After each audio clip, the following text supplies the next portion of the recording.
各位朋友、弟兄姊妹平安，今日繼續同大家分享一啲關於耶穌釘十架嘅預言。神嘅天命安排耶穌咧同埋兩名強盜同釘十架。喺世人眼中佢並不比人類嘅渣滓更好喎。釘十架咧係人類最大嘅恥辱。當時只有最嚴重嘅罪犯咧先至會被釘十架㗎。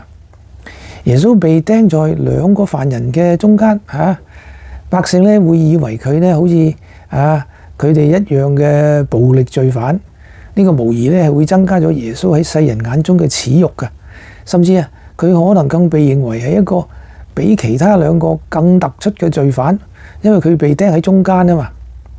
喺舊約咧，以賽亞先知咧係已經預言咧係彌賽亞即係耶穌會同罪犯咧同釘十架嘅。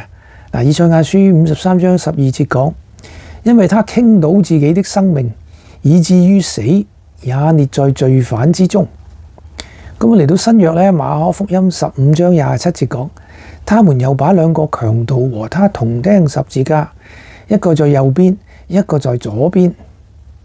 咁呢個預言又應驗咗啦。今日分享到此為止，下次繼續，下次再見，拜拜。